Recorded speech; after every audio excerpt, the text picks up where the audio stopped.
Por que uma mulher rica pagava uma corrida todo domingo para visitar uma capela vazia e chorava quando o motorista dizia que não a conhecia? Raul Nogueira só foi entender a resposta muitos anos depois, quando já tinha aprendido a desconfiar de tudo. De promessa bonita, de gente bem vestida, de fotografia antiga e principalmente de amor. Na cidade pequena de Santa Ângela do Vale, onde todo mundo sabia da vida de todo mundo antes mesmo do café esfriar, ele era conhecido como o motorista pobre do carro prata amassado, aquele homem calado de 41 anos que fazia corrida por aplicativo, entrega de remédio, mudança pequena, viagem para sítio, busca de bêbado em festa e qualquer serviço que colocasse gasolina no tanque. Mas havia uma corrida que ninguém entendia.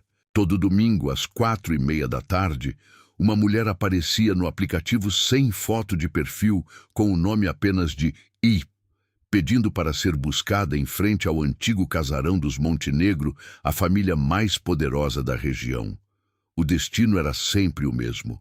A capela abandonada de São Miguel, no alto do Morro dos Cedros, do outro lado da estrada de barro, onde quase ninguém subia, desde que um incêndio antigo tinha deixado marcas pretas nas paredes do galpão vizinho. Ela entrava no carro de Raul com vestido caro, perfume suave e olhar de quem carregava uma casa inteira desabando por dentro.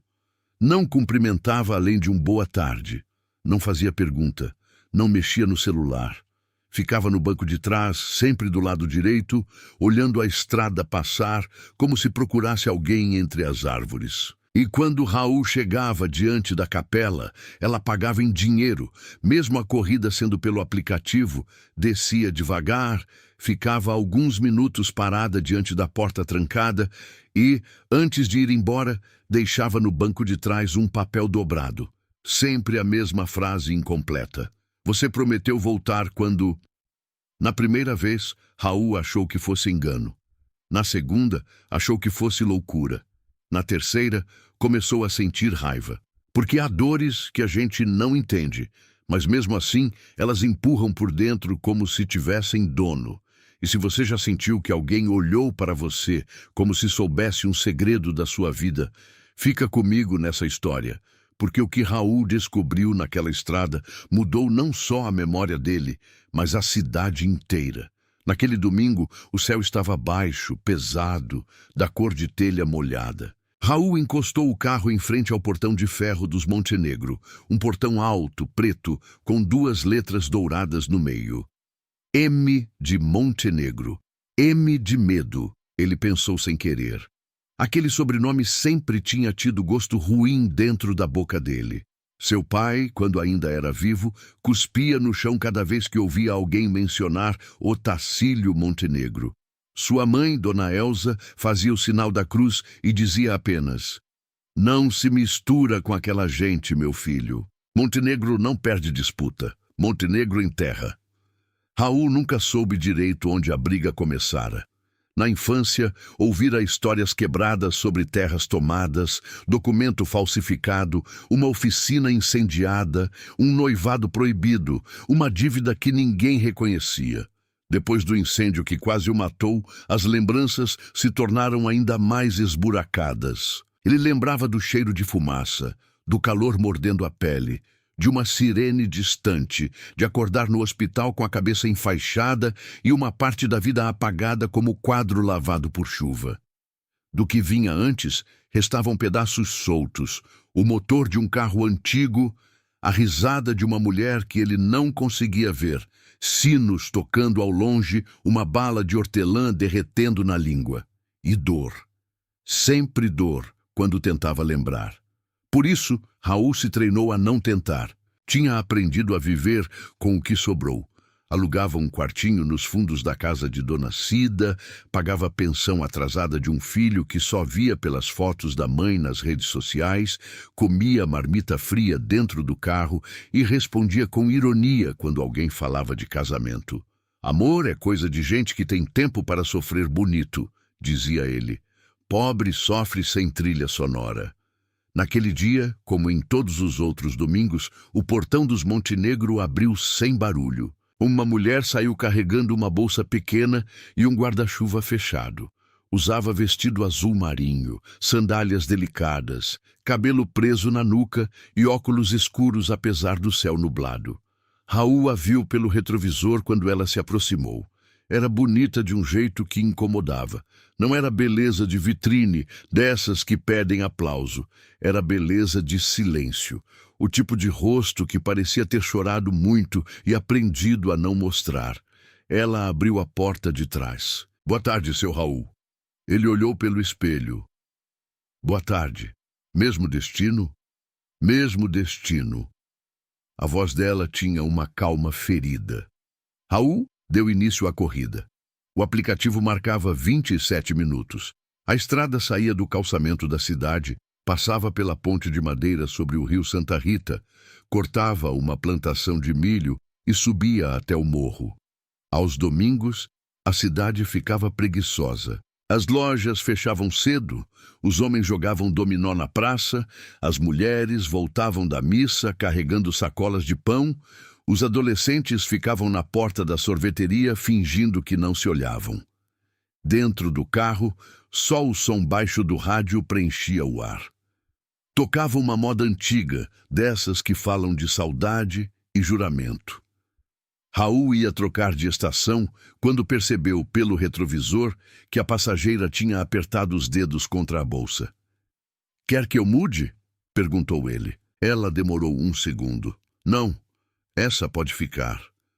Raul franziu a testa. Havia algo naquela música que o atingia como unha arranhando porta. Não era lembrança, era quase lembrança.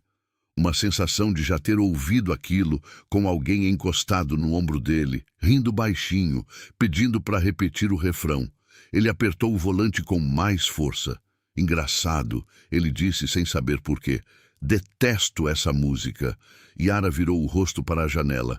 "Você dizia que era brega." Raul olhou rápido para o espelho. "Como é que a senhora sabe o que eu dizia?" Ela ficou em silêncio. "Dona Yara, não é?" Raul continuou. "Porque eu sei quem a senhora é. Aqui ninguém esconde sobrenome por muito tempo." Ela tirou os óculos. Os olhos estavam vermelhos. "Eu sei. Então sabe também que sua família e a minha não se bicam." "Sei mais do que você imagina." Raul soltou uma risada seca. "Essa é boa. Rico sempre sabe mais do que a gente imagina. Sabe o preço da nossa terra, da nossa casa, da nossa dívida, até da nossa vergonha. Só não sabe pedir desculpa." Yara recebeu a frase como quem leva um tapa e não se defende. Ficou quieta. Isso irritou Raul mais ainda. Ele preferia que ela fosse arrogante, que retrucasse, que se comportasse como os Montenegro das histórias de sua mãe. Mas Yara tinha um jeito de sofrer sem fazer barulho, e aquilo desarmava a raiva dele. Na curva do eucalipto, uma dor atravessou a cabeça de Raul. Forte, pontuda, ele diminuiu a velocidade. "Está tudo bem?" ela perguntou. "Está. Você sempre freia nessa curva." Raul pisou no freio de vez. O carro deu um solavanco. "Sempre?" Yara abaixou o olhar. "Nas últimas viagens." "Não. A senhora falou como se me conhecesse de antes." O silêncio ficou grosso. Lá fora, as primeiras gotas bateram no para-brisa. "Desculpe", ela disse. Foi modo de falar. Raul voltou a dirigir, mas a paz tinha acabado. Quando chegaram ao alto do morro, a chuva já caía fina. A capela de São Miguel apareceu entre as árvores como uma lembrança esquecida pelo mundo. Era pequena, branca, com rachaduras na fachada, uma cruz torta no telhado e um sino preso numa torre baixa. O galpão ao lado, antigo depósito de máquinas, tinha paredes manchadas de preto. Raul nunca gostava de olhar para aquele galpão. A pele do braço ardia sem motivo. Yara pagou a corrida com 2 notas dobradas. "Pode esperar 10 minutos? Pelo aplicativo não compensa. Eu pago por fora." "Claro. Montenegro pagando por fora. Quem sou eu para recusar?" Ela abriu a porta, mas antes de descer virou para ele. "Você não precisa me odiar por causa do meu sobrenome." Raul encarou os olhos dela pelo retrovisor. Não preciso, mas ajuda. Yara desceu sem responder. Caminhou até a porta da capela, encostou a mão na madeira e ficou ali, debaixo da chuva, como se esperasse alguém abrir por dentro. Raul observou em silêncio. Havia uma tristeza absurda naquela cena. Uma mulher rica, elegante, sozinha, molhando o vestido caro diante de uma igreja vazia. Podia ser teatro, podia ser culpa, podia ser loucura. Mas o jeito como ela inclinou a cabeça, quase encostando a testa na porta, fez Raul sentir um aperto que ele não quis nomear. 10 minutos depois ela voltou. Entrou no carro com os cabelos úmidos e o rosto ainda mais pálido. "Pode me deixar na entrada da cidade", disse. "Não vai voltar para o casarão?" "Não hoje." Raul deu partida. No meio da descida, reparou pelo espelho que ela segurava alguma coisa na mão. Um bilhete. Quando chegaram à antiga rodoviária, ela desceu, agradeceu e foi embora andando sob a chuva, sem abrir o guarda-chuva. Raul achou aquilo estúpido. Mulher rica também podia ser teimosa. Só percebeu o papel no banco de trás, quando parou para comprar café no posto. Estava dobrado 2 vezes. A letra era firme, bonita, feita de caneta azul. "Você prometeu voltar quando..." Raul amassou o bilhete e jogou no porta-luvas, onde já estavam os outros. Mas dessa vez, ao abrir o compartimento, algo caiu no tapete do carro. Um envelope antigo, pardo, ressecado pelo tempo. Ele não lembrava de ter colocado aquilo ali. O carro não era novo, mas era dele havia 6 anos. Comprara barato de um ferro velho em outra cidade, reformara o motor aos poucos, trocara banco, pintura, farol. O porta-luvas emperrava desde sempre e ele quase nunca remexia no fundo. Pegou o envelope. Não havia nome. Dentro havia uma fotografia queimada nas bordas. Raul sentiu o mundo perder o som. Na foto, um rapaz de uns 20 e poucos anos aparecia sorrindo ao lado de uma moça vestida de noiva simples, sem véu luxuoso, apenas um vestido branco de renda nos ombros e um buquê de flores do campo. O rapaz tinha o rosto mais magro, o cabelo mais cheio, os olhos vivos, mas era Raul. Não havia dúvida. Era ele. E a noiva era Yara Montenegro. Ele ficou sentado no banco do motorista, com a foto tremendo entre os dedos. O café esfriou no painel. A chuva engrossou. Um caminhão buzinou atrás, alguém xingou, mas Raul não se mexeu. A fotografia parecia ter aberto um buraco no peito dele e enfiado uma mão fria lá dentro, vestida de noiva. Yara, ao lado dele, sorrindo como se o mundo inteiro coubesse naquele instante. Raul levou a foto para casa naquela noite sem saber se queria escondê-la ou queimá-la. O quartinho de Dona Cida era estreito, com uma cama de solteiro, um ventilador barulhento, uma prateleira com ferramentas e uma imagem de Nossa Senhora Aparecida que sua mãe lhe dera antes de morrer. Ele colocou a fotografia sobre a mesa e ficou olhando. Tentou procurar uma falha, montagem, semelhança, mentira. Mas a queimadura no canto, o amarelado do papel, a roupa antiga, tudo parecia real demais para ser invenção. A cabeça começou a doer de novo. Raul fechou os olhos. Por um segundo, ouviu um sino. 3 batidas. Depois uma voz feminina próxima ao ouvido. "Não atrasa, Raul. Se você atrasar, eu caso chorando." Ele abriu os olhos assustado. O quarto estava vazio. O ventilador rangia. A rua tinha cheiro de terra molhada. Raul se levantou e foi até a pia jogar água no rosto. No espelho pequeno, viu um homem cansado, barba por fazer, olheiras fundas. Viu também, por trás do próprio reflexo, o rapaz da foto. O jovem sorridente que parecia acreditar em alguma coisa. Aquilo o irritou. "Quem é você?" murmurou para si mesmo. No dia seguinte, Raul foi procurar respostas com a única pessoa que ainda podia lhe dizer alguma coisa sobre antes do incêndio. Dona Zuleika, irmã de sua mãe. Uma mulher de 70 e tantos anos, língua afiada, memória de elefante e medo antigo dos Montenegro.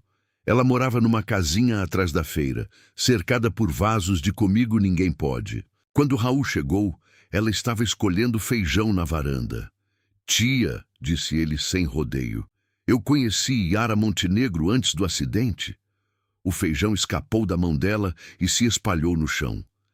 Quem te falou esse nome? Ninguém. Responde. Dona Zuleika olhou para a rua, como se alguém pudesse estar ouvindo. Raul, pelo amor de Deus, deixa morto enterrado. Então tem morto nessa história? Ela respirou fundo. Tem quase morto. Que é pior. Raul tirou a fotografia do bolso e colocou sobre a mesa de madeira. A velha empalideceu. Levou a mão à boca. Meu Deus! Sou eu? É. E ela? Dona Zuleika virou o rosto. É a Montenegro. Por que ela está vestida de noiva do meu lado? A velha se levantou com dificuldade e fechou a porta da sala. Depois fechou a janela. Depois voltou, tremendo.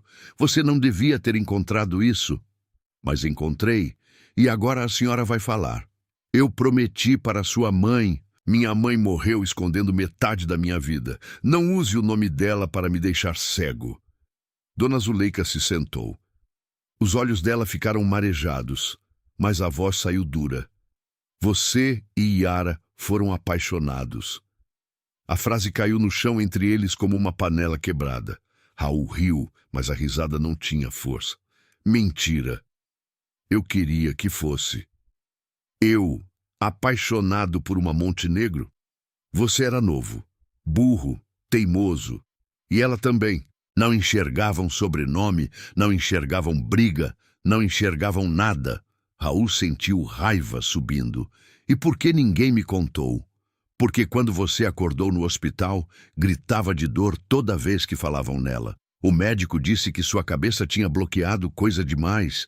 Sua mãe achou melhor deixar assim. Melhor para quem? Dona Zuleika baixou os olhos. Para você não morrer tentando lembrar. Raul andou pela sala, desorientado. A casa parecia pequena demais para o tamanho daquela mentira.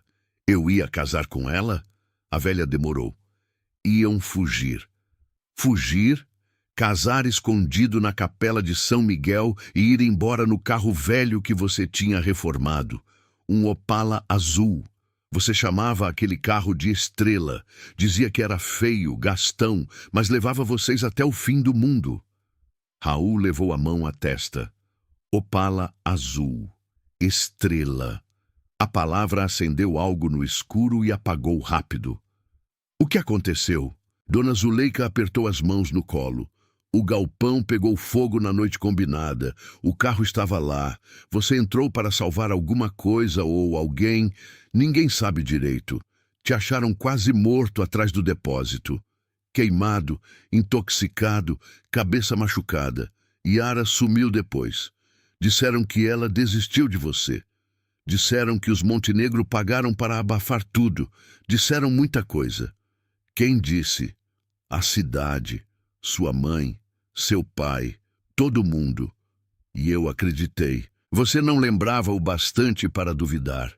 Raul pegou a fotografia da mesa. Ela está voltando todo domingo para a capela. Dona Zuleika fechou os olhos.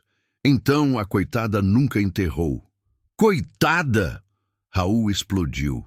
Tia, a senhora acabou de dizer que a família dela pode ter acabado com minha vida.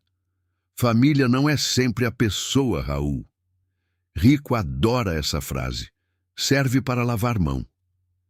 E pobre também usa ódio para não sentir saudade. Raul ficou quieto. Aquilo doeu mais do que deveria. Naquela noite, ele não dormiu.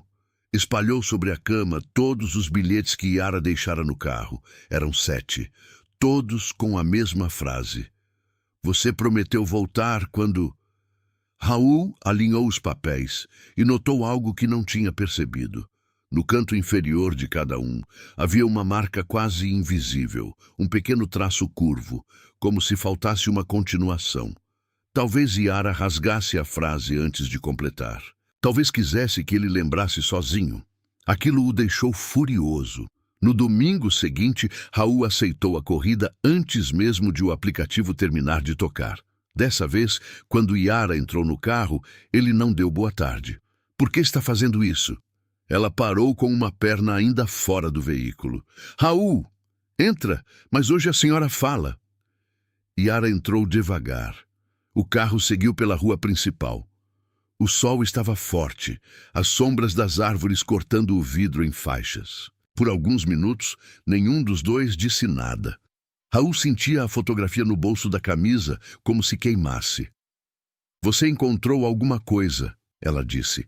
Encontrei minha cara do lado da sua, você de noiva. Yara fechou os olhos. Então começou. Começou o quê? O que eu esperei 18 anos. Raul quase perdeu o controle do volante. 18 anos? A senhora está brincando com minha cabeça há 18 anos? Não. Então o quê? Me seguindo? Pagando corrida? Deixando bilhete igual assombração? Eu não sabia que era você. Como não sabia? Yara abriu a bolsa e tirou um lenço, mas não chorou. Só segurou. Eu procurei você por anos. Depois me disseram que você tinha morrido. Depois disseram que estava vivo, mas tinha ido embora. Depois disseram que você não queria me ver. Quando achei um Raul Nogueira dirigindo por aplicativo, achei que fosse coincidência cruel. No primeiro domingo, quando você virou o rosto no retrovisor, eu quase desmaiei. Raul apertou o volante. Por que não falou na hora? Porque você me olhou como se eu fosse inimiga. Talvez seja. Talvez eu também tenha pensado isso de mim mesma por muito tempo. A frase ficou no ar. Raul não queria sentir pena. Não queria. Você me deve a verdade. Eu sei. Então começa. Yara olhou pela janela. A estrada de barro ainda estava seca naquele trecho, levantando poeira atrás do carro. Nós nos conhecemos na oficina do seu pai. Eu tinha 21 anos. Meu carro quebrou perto da ponte. Eu era filha do homem que sua família odiava. Você era filho do homem que meu pai chamava de ladrão. Eu entrei na oficina achando que seria humilhada. Você me deu uma cadeira, água gelada e cobrou metade do preço porque disse que meu problema era simples. Eu achei que você estava zombando de mim. Você disse, eu não cobro raiva no orçamento, moça. Raul sentiu um arrepio. Essa frase. Ele não lembrava de ter dito, mas ela tinha o encaixe perfeito na boca dele. Yara continuou. Depois, eu voltei com uma desculpa. Depois outra. Um pneu murcho. Um barulho inventado no motor. Uma lâmpada que eu mesma afrouxei. Você percebeu na terceira vez e disse que se eu queria me esconder do meu motorista, podia pelo menos escolher desculpa melhor. Sem querer, Raul viu uma cena. Uma moça de blusa branca encostada num carro, mordendo o sorriso. Ele com as mãos sujas de graxa, fingindo seriedade. A dor veio forte, ele freou na beira da estrada. Para! Raul? Para de falar! Você pediu a verdade. Minha cabeça parece que vai rachar. Yara ficou muito pálida. Desculpa, eu não queria... Não queria o quê? Me devolver minha vida em prestações? Ela mordeu os lábios. Eu queria que você não fugisse de mim de novo. Raul se virou para trás, irritado. Eu fugi? Yara demorou a responder. Quando falou, sua voz saiu quebrada. Foi o que me fizeram acreditar. Ele encarou o rosto dela. Pela primeira vez, não viu a mulher rica, nem a Montenegro, nem a passageira estranha. Viu alguém que tinha passado anos presa numa pergunta. O celular no painel apitou, avisando rota recalculada.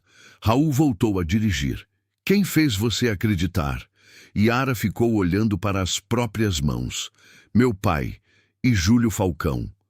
O nome Júlio Falcão era conhecido em Santa Ângela. Advogado caro, terno sempre alinhado, sorriso de cartório, presidente de associação comercial, candidato eterno a algum cargo que nunca assumia. Raul o vira algumas vezes entrando e saindo do fórum. Um homem que cumprimentava pobre com 2 dedos e rico com as 2 mãos. Que ele tem a ver com isso? Naquela época, Júlio trabalhava para meu pai. Era jovem, ambicioso e queria casar comigo. Raul deu uma risada amarga. Claro, sempre tem um advogado no meio da desgraça. Ele sabia de nós, descobriu as cartas, descobriu a fuga e contou para meu pai. Seu pai mandou me matar? Yara respirou como se a pergunta tivesse lâmina. Eu não sei o que ele mandou, mas sei que naquela noite tudo pegou fogo. Chegaram à capela. O sol já começava a cair, pintando a fachada rachada de dourado. Yara desceu primeiro. Raul também saiu, batendo a porta com força. Hoje você não vai só ficar olhando a porta, disse ele. Hoje eu quero ver lá dentro. Está trancada. Quem tem a chave? Ela olhou para a capela. Meu pai. Raul riu. Claro, mas eu tenho uma cópia. Ela tirou da bolsa uma chave antiga presa a uma fita azul. Raul observou aquela fita. Azul. De repente, sentiu cheiro de hortelã e fumaça ao mesmo tempo. Yara enfiou a chave na fechadura. A porta gemeu quando abriu. O interior da capela estava coberto de pó. Bancos de madeira tortos, imagens de santos com tinta descascada, flores secas esquecidas num jarro, velas antigas derretidas sobre um altar simples. Um feixe de luz entrava por uma janela quebrada, iluminando partículas no ar. Raul entrou devagar. O lugar parecia menor por dentro, mas sua presença era enorme. Cada canto parecia olhar para ele. Yara ficou perto da porta, respeitando a distância. Foi aqui? Ele perguntou. Era para ter sido. No dia do incêndio? Sim. Raul caminhou até o altar. Havia marcas no chão, riscos antigos, talvez de bancos arrastados. Ele fechou os olhos. Nada. Só dor. Passou a mão pela madeira do altar. Um fragmento veio, flores amarelas, mãos tremendo, um riso nervoso. Depois sumiu. Eu não lembro de você, ele disse sem olhar para ela. Eu sei, mas meu corpo lembra alguma coisa, e eu odeio isso. Yara se aproximou um passo. Eu também odiei por muitos anos. Odiava lembrar sozinha. Odiava vir aqui e ouvir o silêncio. Odiava imaginar você vivo em algum lugar, me culpando. Depois odiei imaginar você morto por minha causa. E quando te encontrei, eu não soube ser corajosa. Raul virou para ela. Então preferiu me torturar com bilhete? Yara tirou outro papel da bolsa. Dessa vez, não estava dobrado. Eu queria saber se alguma parte sua ainda reconhecia a promessa. Que promessa? Ela olhou para o sino no alto da torre. Você prometeu voltar quando o sino tocasse 3 vezes. Raul ouviu a frase e levou a mão à cabeça. A capela girou. Por um instante ele viu Yara de vestido branco, rindo e chorando ao mesmo tempo, dizendo: 3 vezes, Raul. Se tocar 3 vezes e você não aparecer, eu invado o inferno atrás de você. Ele cambaleou. Yara correu para segurá-lo, mas ele afastou a mão dela. Não encosta. A dor virou raiva. Raiva era mais fácil de entender. Se isso é verdade, por que você não bateu na minha porta anos atrás? Eu bati, Raul congelou. Quando? 2 meses depois do incêndio. Sua mãe me expulsou. Minha mãe? Yara assentiu, os olhos brilhando. Ela me disse que você acordava gritando quando ouvia meu nome. Disse que se eu tivesse um pouco de piedade, desaparecesse. Eu tentei insistir, mas seu pai veio com uma espingarda. Chamou minha família de assassina. Disse que eu já tinha matado você uma vez e não ia matar de novo. Raul sentiu o chão abrir sob os pés. Dona Elsa, sua mãe dura, sua mãe protetora, sua mãe que lhe dava remédio na hora certa, que ficava acordada quando ele tinha pesadelos. Ela tinha escondido Yara, tinha apagado Yara. Eles fizeram isso para me proteger, ele disse como defesa. Talvez todos nesta história tenham chamado medo de proteção. Raul saiu da capela sem responder. A luz do fim de tarde doeu nos olhos. Ele caminhou até o galpão queimado. As paredes ainda guardavam manchas pretas, mesmo depois de tantos anos. O mato crescia alto ao redor. Havia pedaços de telha quebrada no chão. Ele parou diante da entrada. A pele do braço queimou de novo, como se o fogo tivesse esperado 18 anos para respirar. Raul, não precisa entrar. Yara disse atrás dele. Você sabe se eu entrei naquela noite? Eu cheguei tarde. Quando cheguei, o galpão já estava em chamas. E o sino? Yara ficou em silêncio. O sino tocou? Ela respondeu quase sem voz. 2 vezes. Raul virou devagar. 2? Eu toquei 2. Na terceira vi o fogo. Corri. Então, eu não voltei. Você estava no fogo. A frase atravessou Raul com uma violência estranha. Ele olhou para o galpão e, por um segundo, teve certeza de que havia alguma coisa ali, enterrada não no chão, mas dentro dele. Na volta, nenhum dos dois falou. Quando Raul parou diante da rodoviária, Yara demorou a abrir a porta. Raul, não. Eu preciso te mostrar mais uma coisa. Não hoje. Júlio vai casar comigo. A frase veio tão inesperada que Raul sentiu uma pontada no peito antes de entender. Como é? Meu pai está doente. Júlio administra os negócios. Ele pressiona há anos. Agora diz que se eu não assinar a união estável e a procuração, vai executar dívidas antigas contra meu pai e tomar o que resta da fazenda. Raul riu de nervoso. E isso é problema meu? Yara aceitou o golpe. Não deveria ser. Você aparece na minha vida, abre um buraco na minha cabeça e agora quer que eu entre em briga de rico? Eu não vim pedir dinheiro. Então veio pedir o quê? Ela olhou para ele com uma tristeza mansa. Coragem, a que eu perdi naquela noite. Raul não respondeu. Yara desceu. Antes de fechar a porta, deixou no banco outro bilhete. Raul pegou sem abrir. Leva isso embora. Não é o mesmo de sempre. Ele abriu. Havia uma frase completa, mas não era a promessa. Era um endereço. Sítio das Laranjeiras, quarta-feira, 10 horas da manhã. Se quiser saber quem mentiu, vá lá. Ela fechou a porta e foi embora. Raul passou 3 dias tentando não ir. Na segunda, trabalhou até tarde. Aceitou corrida para a cidade vizinha, carregou compras de uma senhora. Levou um rapaz bêbado para casa e fingiu que vida era só aquilo. Mas a fotografia queimada parecia chamá-lo de dentro do bolso. Na terça, foi ao cemitério visitar o túmulo dos pais. O nome de Dona Elsa estava gravado numa placa simples. Raul ficou parado diante dela, com a garganta apertada. A senhora devia ter me contado, disse. O vento mexeu as flores de plástico. Ele quis sentir raiva da mãe, mas lembrou das noites em que acordava gritando, sem saber por quê. E ela sentava na beira da cama dizendo, já passou, meu filho, já passou. Talvez ela tivesse mentido. Talvez tivesse salvado. Às vezes, a mesma mão faz as duas coisas. Na quarta, às 9h40, Raul estacionou diante do sítio das Laranjeiras. O lugar ficava atrás da antiga estrada do engenho, escondido por mangueiras e cerca de arame. Não parecia propriedade de família rica.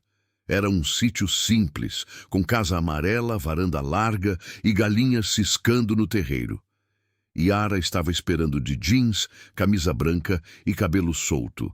Sem vestido sofisticado, parecia menos distante.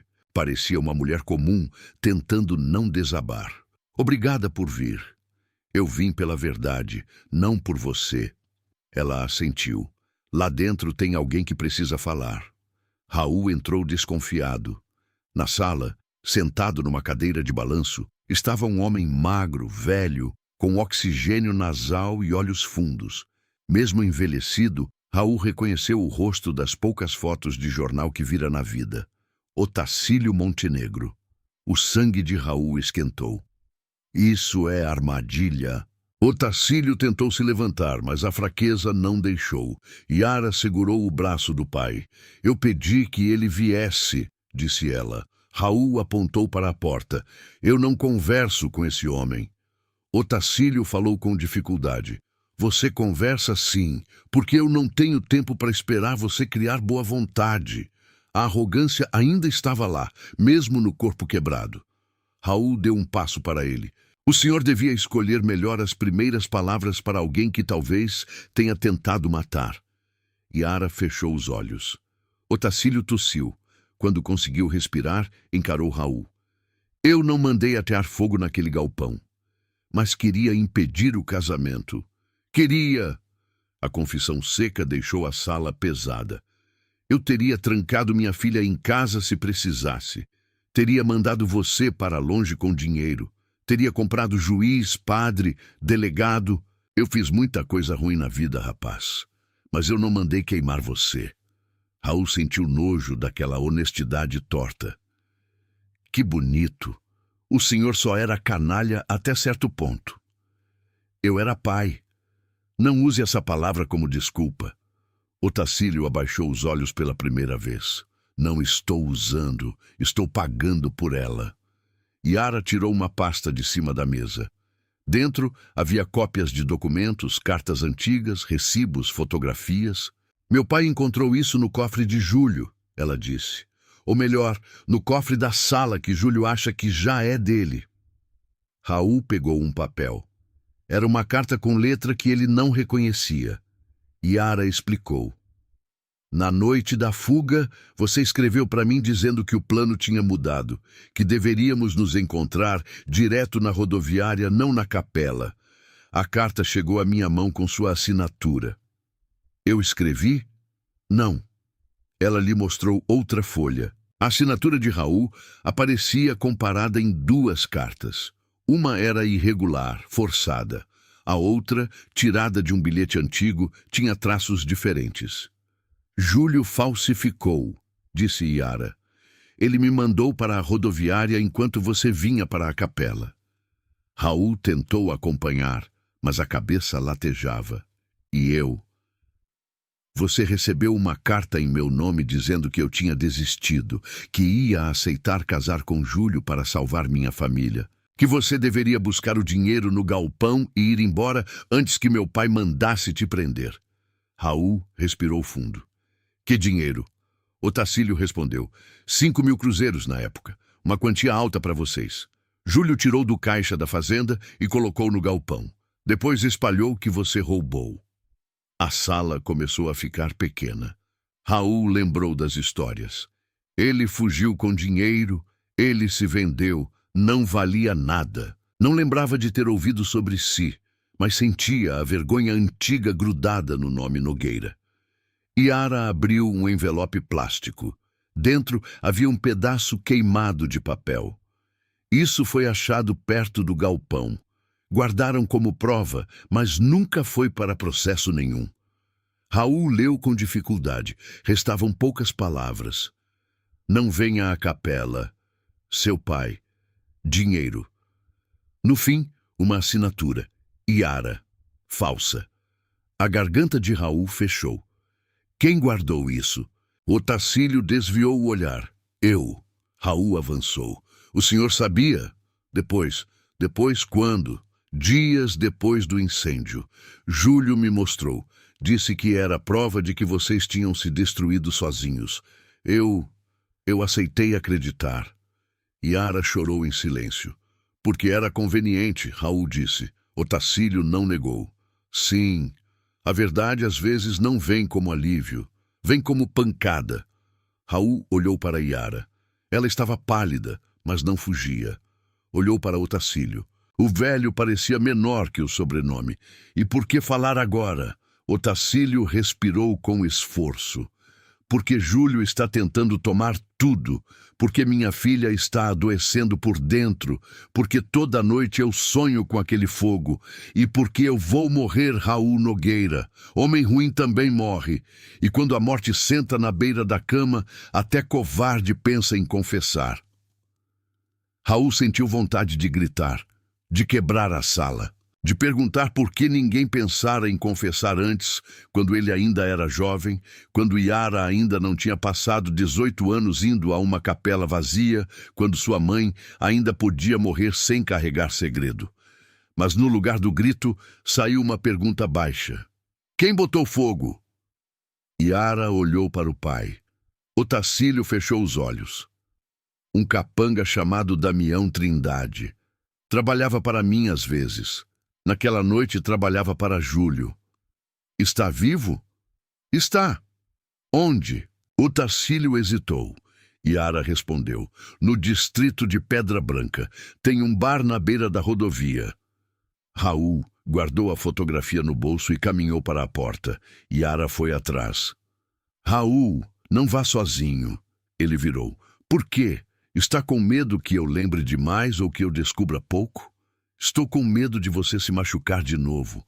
Engraçado. Todo mundo nesta história tem medo por mim, e eu fui o último a saber da minha própria vida. Ela não respondeu. Raul saiu, entrou no carro e acelerou, levantando poeira. No caminho para Pedra Branca, o céu escureceu. Raul dirigia como se a estrada pudesse devolver os anos roubados.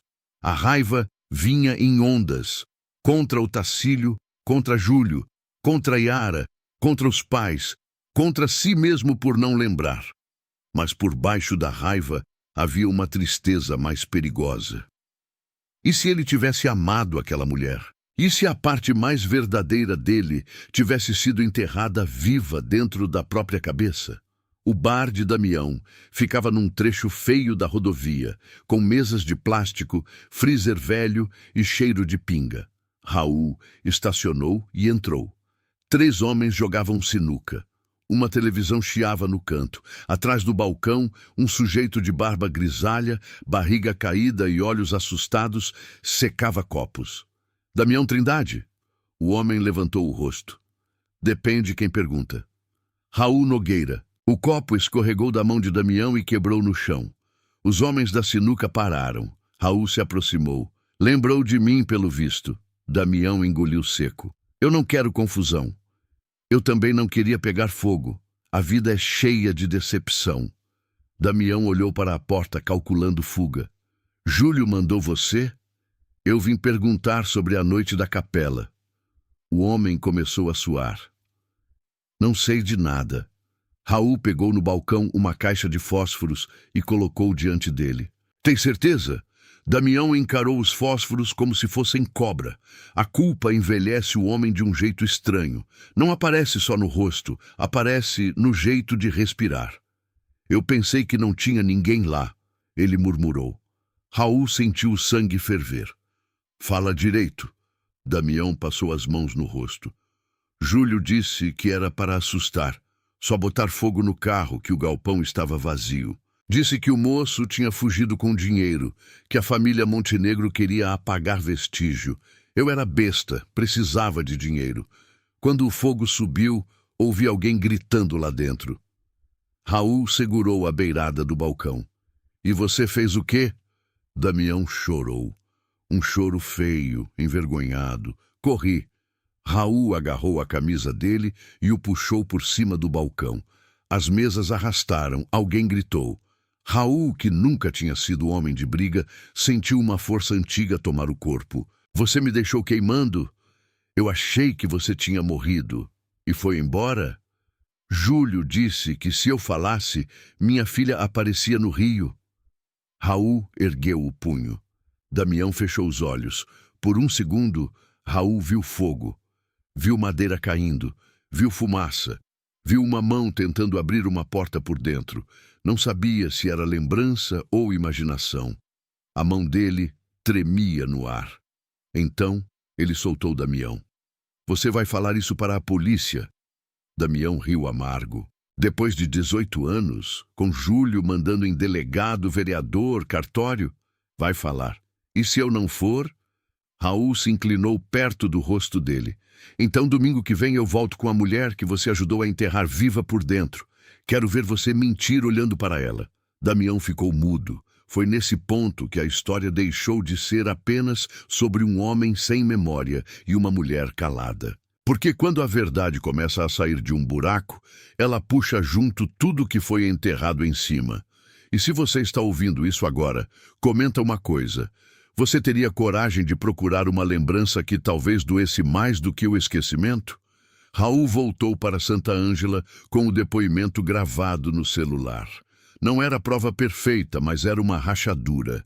E toda parede cai por uma rachadura quando a chuva insiste. Naquela noite, Júlio Falcão apareceu na porta do quartinho de Raul. Não veio sozinho. Dois homens grandes ficaram junto ao carro preto estacionado na rua.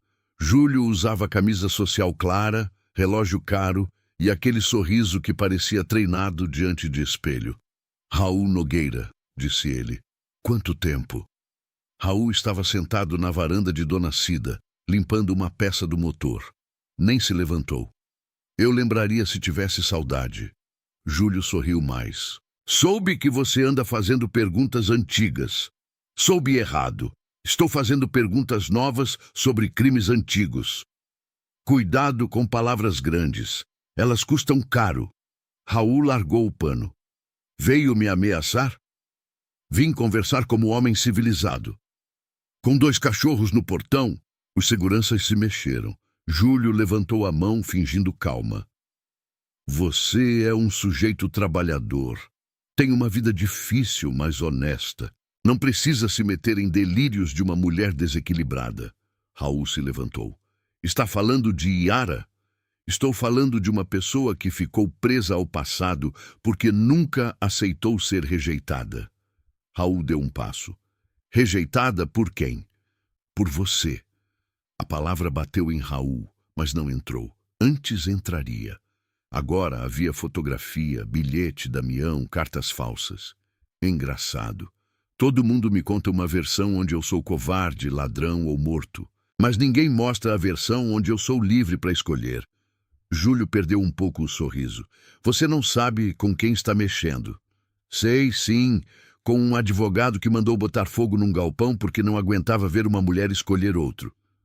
O rosto de Júlio endureceu. Prove. Raul ergueu o celular.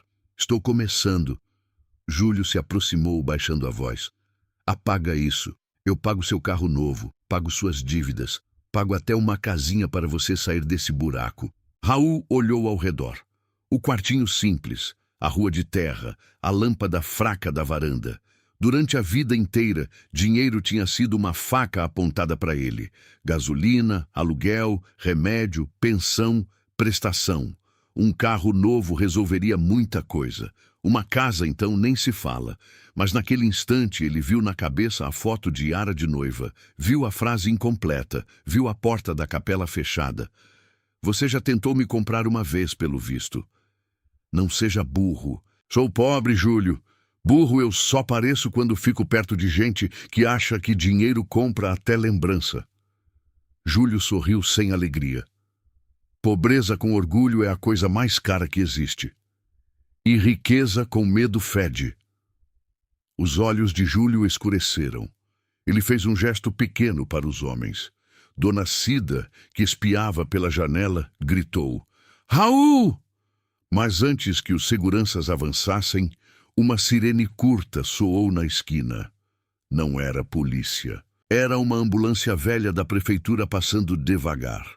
O motorista, amigo de Raul, buzinou 2 vezes. Na rua, vizinhos começaram a sair às portas. Em cidade pequena, briga vira plateia antes do primeiro soco. Júlio ajeitou a manga da camisa. Você vai se arrepender. Raul respondeu: Talvez, mas dessa vez eu vou lembrar por quê. Júlio foi embora.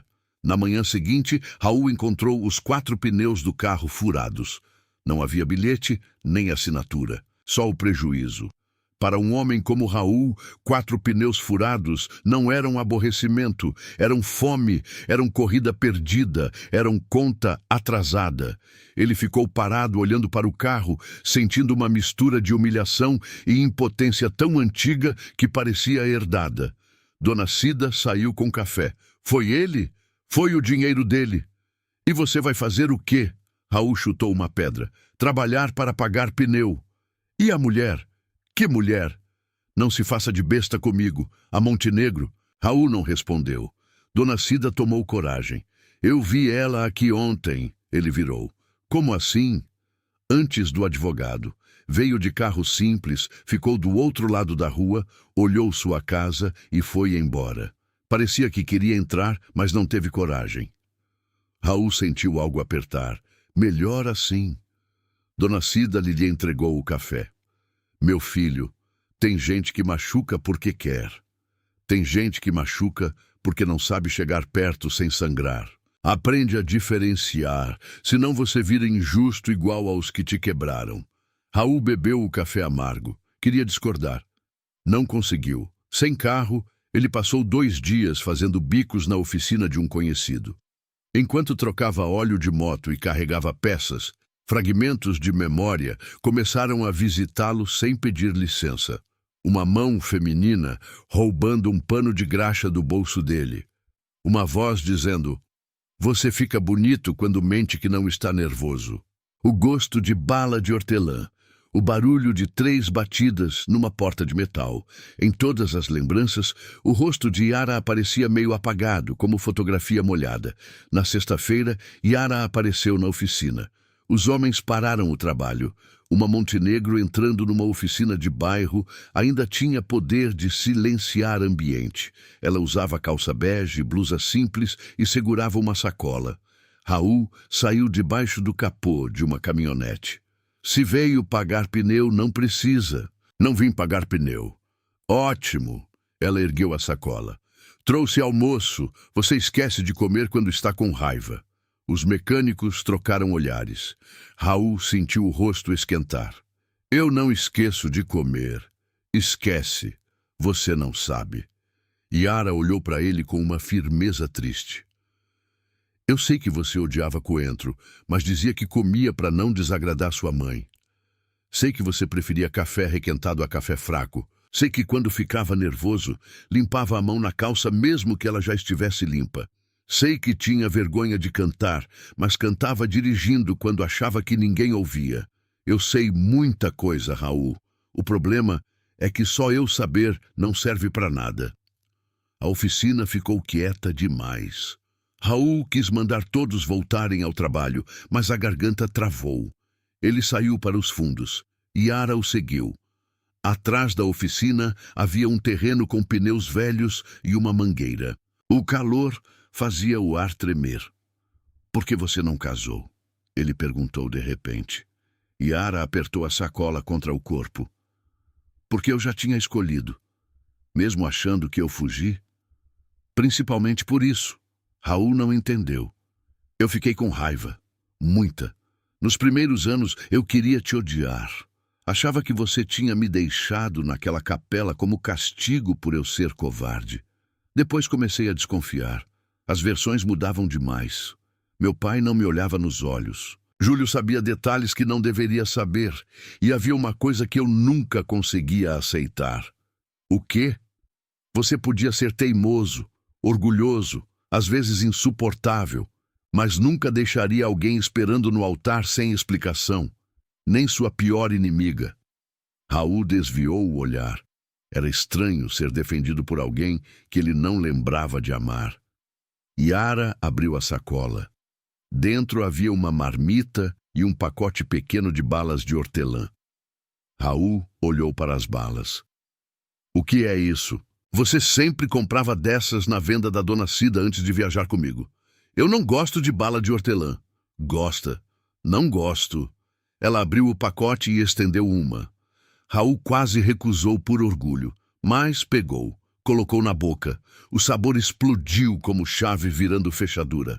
Ele estava dentro de um carro antigo, banco de couro rasgado, painel tremendo. Yara ria ao lado dele, cabelo solto no vento, segurando uma bala entre os dentes. "Se eu morrer com você dirigindo, vou morrer com hálito bom," ela dizia. Ele respondia: "Você não vai morrer. Eu ainda vou te irritar por uns 50 anos." A lembrança veio inteira por 2 segundos e desapareceu. Raul se apoiou na parede. Yara deu um passo assustada. "Raul!" Ele respirou fundo. Os olhos arderam. "Você ria no carro." Yara levou a mão à boca. "Lembrar disso não prova nada." Ele disse rápido, como se precisasse se defender. "Para mim, prova que você ainda está aí. Eu estou aqui. Só não sou aquele." Ela baixou a mão. "Eu também não sou aquela." A frase ficou entre eles com uma verdade cansada. 18 anos não passam sobre ninguém sem cobrar pedágio. O rapaz da fotografia talvez estivesse morto mesmo, não no incêndio, mas no tempo. A moça de noiva também. O que restava eram 2 adultos quebrados, tentando entender se ainda havia ponte entre ruínas. No sábado, Raul recebeu uma ligação de um número desconhecido. É Raul Nogueira? Quem fala? Delegado Marcelo, preciso que venha à delegacia. O delegado Marcelo era novo na cidade, transferido havia poucos meses. Não devia favores antigos, pelo menos era o que diziam. Raul foi com o coração desconfiado. Ao chegar, encontrou Yara sentada no corredor, segurando a mesma pasta de documentos. Damião estava na sala, acompanhado de um defensor público. Você convenceu ele? Raul perguntou. Yara assentiu. Não. A culpa convenceu. Eu só olhei para ele. Damião prestou depoimento por quase 2 horas. Disse que Júlio pagou para incendiar o Opala azul no galpão. Disse que o plano era fazer parecer que Raul fugira com dinheiro e depois destruíra o carro para sumir. Disse que Júlio não queria necessariamente matar Raul, mas também não se importou quando soube que ele estava lá dentro. Disse que Otacílio não ordenara o fogo, mas abafara suspeitas para proteger o nome da família. Disse que havia recebido dinheiro por anos para ficar calado. O delegado ouviu tudo sem prometer milagre. É grave, disse, mas é antigo. Precisamos de provas materiais, confirmação, documentos, perícia possível. O depoimento ajuda, mas Júlio vai negar. Yara colocou a pasta sobre a mesa. Tem cartas falsificadas, recibos, transferências. Vamos analisar. Raul, que estivera quieto, perguntou. E enquanto analisa, ele continua andando por aí? O delegado encarou Raul. Eu entendo sua revolta. Não entende? Talvez não. Mas se você fizer justiça com as próprias mãos, entrega para ele a única coisa que ele ainda não conseguiu roubar. Sua razão. Raul engoliu a resposta. Ao saírem da delegacia, Yara parou na calçada. Domingo é amanhã. Raul olhou para ela. E daí? Eu vou à capela. Você vai todo domingo. Dessa vez, Júlio sabe que estamos mexendo no passado. Meu pai acha que ele pode tentar alguma coisa. Seu pai acha muita coisa tarde demais. Eu sei. Raul olhou para o movimento da rua. Crianças andando de bicicleta, uma senhora comprando pão, um casal discutindo o preço de feira. A vida continuava vulgar ao redor de uma tragédia. Eu levo você, ele disse. Seu carro está sem pneu. Eu dou um jeito. Yara quase sorriu. Você sempre dizia isso. Não começa. Ela segurou o sorriso, mas os olhos ficaram úmidos. No domingo, Raul apareceu no casarão dos Montenegro dirigindo uma Kombi azul emprestada da oficina. O veículo fazia barulho, cheirava a gasolina e tinha uma imagem de São Cristóvão colada no painel. Yara, ao ver a Kombi, riu pela primeira vez diante dele. Um riso pequeno, quase sem som, mas verdadeiro. Raul se incomodou com o quanto aquele riso mexeu com ele. Não tinha carruagem disponível, disse. Eu gosto. Você é rica. Seu gosto não conta. Eu gostava do Opala. Raul ficou sério. Yara percebeu e entrou sem falar. A estrada para a capela parecia diferente naquele dia. Talvez porque Raul soubesse que não estava levando apenas uma passageira. Estava levando uma pergunta de 18 anos. A tarde estava quente, mas nuvens escuras se juntavam no horizonte. No rádio da Kombi, a música falhava entre chiados. Yara abriu a bolsa e tirou uma pequena caixa de madeira. Eu trouxe uma coisa. Raul não olhou. Mais lembrança armada? Talvez. Ela abriu a caixa. Dentro havia 2 alianças simples, de prata, escurecidas pelo tempo. Raul sentiu a garganta secar. Eram nossas? Compramos numa feira em 3 Rios. Você disse que ouro chamava ladrão e prata parecia lua. Raul soltou uma risada sem querer. Isso parece comigo. Parecia. Ela pegou uma das alianças. Dentro havia uma gravação pequena. R.I.T. Quando o sino chamar, Raul sentiu uma pressão no peito. Não era dor de cabeça. Era outra coisa, uma saudade sem dono. Por que trazer isso hoje? Porque passei anos usando a minha escondida numa corrente. Hoje achei que ela devia ver a capela de novo. Você quer me empurrar para lembrar? Quero, mas também tenho medo. De quê? De você lembrar e me odiar com mais motivo. Raul não respondeu. A honestidade dela o deixava sem defesa. Quando chegaram ao Morro dos Cedros, havia um carro preto parado perto da capela. Júlio Falcão estava lá. Usava terno escuro, apesar do barro. Ao lado dele, 2 homens observavam. A porta da capela estava aberta. Raul parou a Kombi antes da subida terminar. Fica aqui. Yara segurou o braço dele. Não. Yara. Foi a primeira vez que ele disse o nome dela sem raiva. Os 2 perceberam. O silêncio mudou de temperatura. Ela soltou devagar. Eu passei 18 anos ficando para trás. Não peço mais licença para medo. Raul respirou fundo. Então fica atrás de mim, pelo menos. Isso eu aceito. Eles subiram juntos. Júlio bateu palmas devagar. Que cena bonita. A noiva fantasma e o motorista ressuscitado. Raul parou a alguns metros. O que você quer? Júlio olhou para a capela. Evitar que 2 adultos ridículos destruam famílias por causa de uma fantasia de juventude. Yara avançou. Você falsificou cartas. Eu salvei você de uma miséria romântica. Você incendiou o galpão. Eu mandei apagar um carro. Quem entrou nele foi irresponsável. Raul sentiu o corpo inteiro endurecer. Então admite? Júlio sorriu. Admito que você sempre teve talento para estar no lugar errado. Yara tirou o celular da bolsa. Repete isso. Um dos homens de Júlio avançou e arrancou o aparelho da mão dela, jogando no chão. Raul partiu para cima, mas o outro homem o segurou. Houve empurra, empurra. Yara gritou. Júlio se aproximou de Raul, que lutava para se soltar.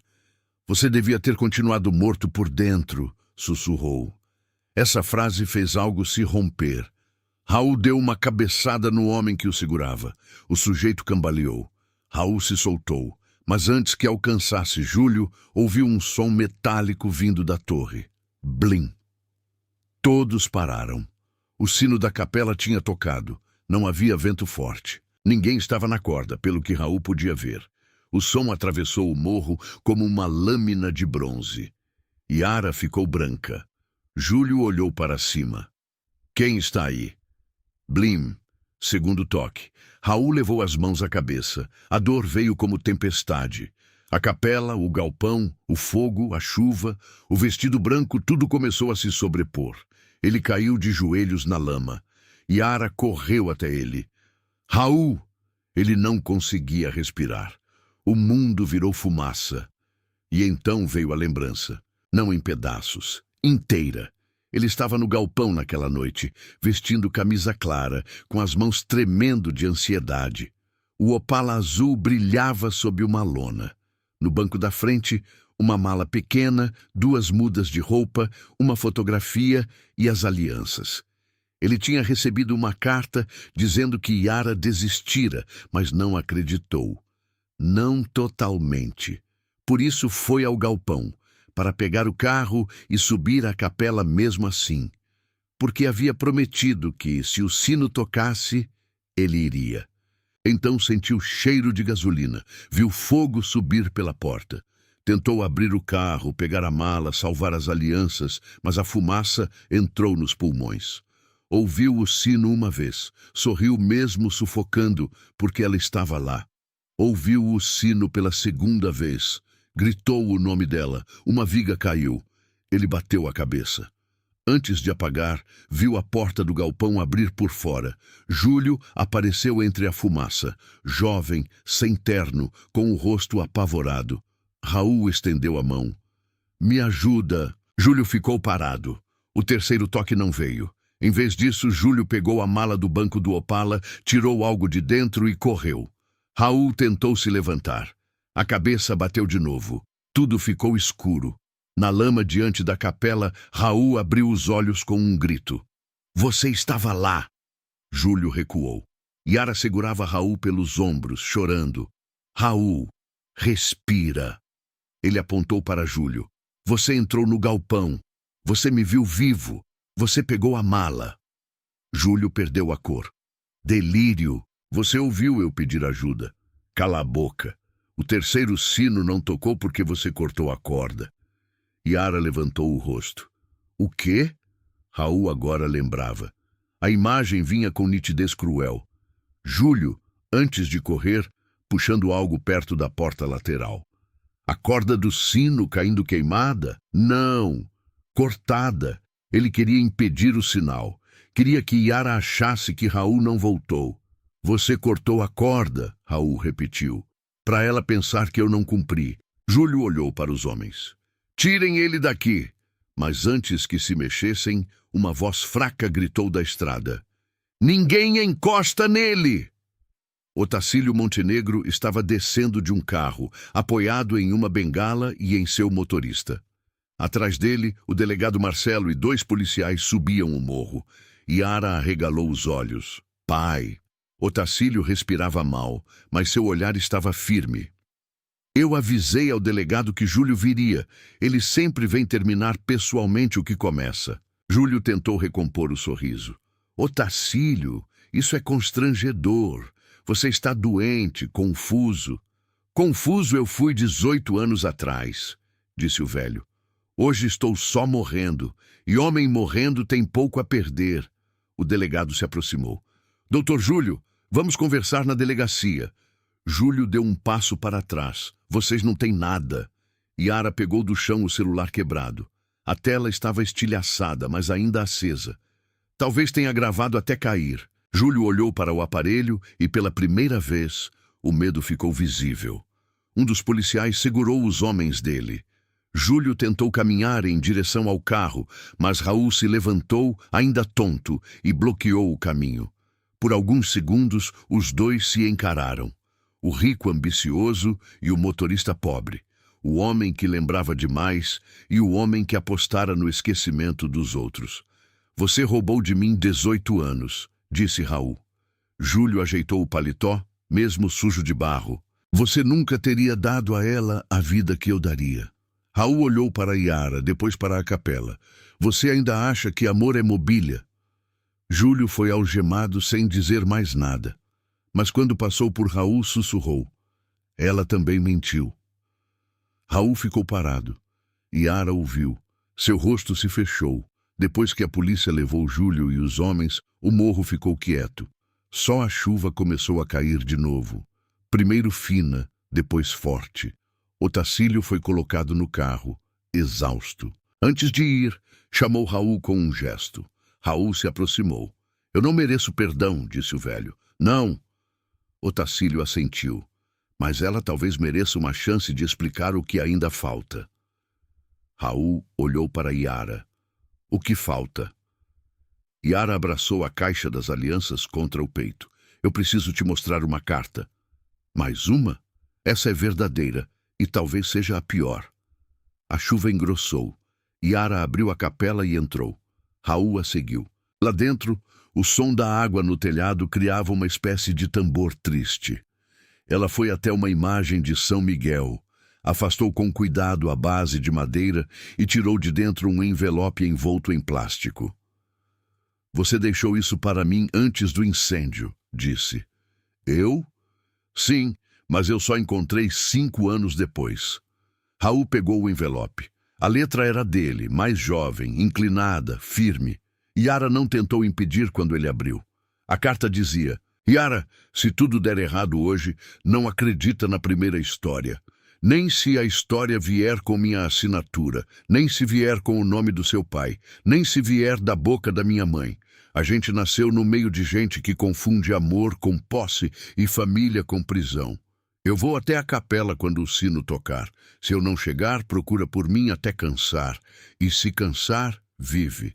Não deixa minha ausência virar corrente. Mas se um dia você ouvir 3 batidas e seu coração disser que sou eu, abre a porta. Eu vou tentar voltar, nem que seja de dentro de mim mesmo. Raul leu uma vez, depois outra. A letra começou a borrar. Você encontrou 5 anos depois? Yara assentiu, chorando. Estava escondida na imagem. A capela ficou trancada depois do incêndio. Meu pai proibiu todo mundo de entrar. Quando consegui a chave, anos depois, encontrei. Até então, eu acreditava que você tinha fugido. Eu tinha raiva. Depois dessa carta, comecei a procurar de verdade. Raul olhou para ela. 5 anos. Eu sei. Você ficou 5 anos acreditando que eu te abandonei. Fiquei. E depois mais 13 procurando. Procurando, duvidando, desistindo, voltando. Eu ouvi mentira demais. Contratei detetive. Fui a hospitais. Procurei em cidade vizinha. Cada vez que chegava perto, alguém dizia que você não queria contato. Quando sua mãe morreu, eu fui ao enterro escondida. Vi você de longe. Você parecia tão quebrado que eu não tive coragem. Raul fechou a carta com mãos lentas. Você me viu no enterro da minha mãe? Vi. E não falou comigo. Não. Ele respirou fundo. Por quê? Yara passou a mão no rosto. Porque eu era covarde. Porque achei que sua dor não precisava da minha. Porque eu ainda tinha medo de ouvir você dizer que me odiava. Porque minha vida inteira eu fui treinada para obedecer homem com voz alta. Meu pai, Júlio, o nome da família, a cidade. Eu enfrentei muita coisa, Raul, mas no dia em que te vi no cemitério, eu falhei. A confissão era simples. Não se protegia. Não tentava parecer nobre. Por isso, doeu. Raul encostou no banco da capela. Lá fora, os policiais ainda conversavam. O carro de Otacílio desceu o morro. A chuva batia nas janelas. Eu passei anos achando que era vazio, ele disse, mas eu era escondido de mim mesmo. Yara se aproximou, mas manteve distância. Eu não tenho direito de pedir nada. Tem razão, ela assentiu aceitando. Mas eu preciso dizer, eu nunca deixei de amar você, só deixei de saber como chegar. Raul fechou os olhos. Dentro dele, lembranças ainda se moviam como animais assustados. A oficina, o Opala, o riso, a carta falsa, o fogo, Júlio na porta, o terceiro sino roubado. E no meio de tudo, Yara esperando. Quando abriu os olhos, ele não era o jovem da foto. Também não era o motorista cético de semanas antes. Era um homem entre duas vidas, tentando escolher o que fazer com uma verdade que chegara tarde. Eu não sei amar você hoje, disse. Yara levou a mão ao peito, como se a frase doesse fisicamente. Eu entendo, mas eu lembrei que amei. Ela chorou sem som. E isso para mim já é muito. Talvez seja tudo que eu mereça. Raul olhou para a aliança na caixa. Não fala em merecer. Essa palavra já fez estrago demais. Nos dias seguintes, Santa Ângela do Vale ferveu. A prisão de Júlio Falcão virou assunto em padaria, igreja, feira, grupo de mensagem e porta de escola. Uns diziam que era a armação de Otacílio para se livrar do advogado. Outros juravam que sempre desconfiaram de Júlio, embora tivessem apertado sua mão por anos. Damião chorou em novo depoimento. O celular de Yara, mesmo quebrado, tinha gravado parte da confissão. Os documentos do cofre mostravam pagamentos estranhos, transferências, falsificações. O delegado pediu perícia nas cartas. A história começou a sair do controle dos poderosos, mas a verdade pública não consertava a verdade íntima. Raul voltou a trabalhar. Comprou pneus usados com a ajuda dos colegas da oficina, recusando o dinheiro de Yara. Passava o dia dirigindo, mas agora a cidade parecia cheia de fantasmas. Na ponte, lembrava de Yara jogando milho para os peixes. Na praça, lembrava dos dois dividindo pastel escondidos. Perto da velha venda, lembrava dela comprando balas de hortelã e dizendo que aquele era o sabor da fuga. As lembranças vinham sem ordem, algumas doces, outras insuportáveis. À noite, ele escrevia num caderno tudo que voltava. Não para virar livro, nem para mostrar a ninguém. Escrevia porque tinha medo de esquecer de novo. Na primeira página colocou: Meu nome é Raul Nogueira. Eu amei Yara Montenegro. Tentaram roubar isso de mim. Não conseguiram inteiro. Yara não o procurou por alguns dias. Pela primeira vez, respeitou o silêncio. Isso foi o que mais mexeu com ele. Raul esperava insistência, drama, pressão. Ela não fez nada. Apenas mandou uma mensagem curta. Estou aqui, sem pressa, sem cobrança. Ele leu várias vezes e não respondeu. Na quinta-feira, Dona Zuleika chamou Raul para almoçar. Fez frango com quiabo, angu e couve. Depois do almoço, colocou sobre a mesa uma caixa de sapato. Era da sua mãe. Raul olhou desconfiado. Mais segredo? Segredo velho, mas é seu. Dentro havia recortes de jornal do incêndio, uma pulseira hospitalar, fotos da oficina, recibos médicos e um envelope com o nome de Raul, escrito pela mãe. Ele abriu. A carta de Dona Elza era simples, sem data. Meu filho, se um dia você lembrar dela e me odiar, talvez eu mereça. Eu vi você voltar do fogo sem saber quem era. Toda vez que falavam o nome de Yara, você gritava até sangrar a garganta. O médico disse que sua cabeça tinha feito uma parede para você sobreviver. Eu ajudei a levantar a parede. Não fiz por maldade. Fiz por medo de perder o resto que sobrou de você. Se eu errei, que Deus me cobre, não você. Mas se um dia essa moça aparecer e você sentir que precisa ouvir, ouça, porque antes do fogo você sorria de um jeito que nunca mais sorriu. Raul terminou a leitura com lágrimas descendo quietas. Dona Zuleika enxugou os olhos com o avental. Sua mãe não era santa, mas era mãe. Raul dobrou a carta. Ela sabia que Yara não tinha culpa? Suspeitava. Mas ódio é um quarto escuro. Depois que a gente mora nele tempo demais, tem medo de abrir janela. Raul ficou olhando para a caixa. Todo mundo teve medo. E você? Ele respirou. Eu ainda tenho. Dona Zuleika colocou a mão sobre a dele. Coragem não é não ter medo, Raul. Coragem é não deixar o medo assinar por você.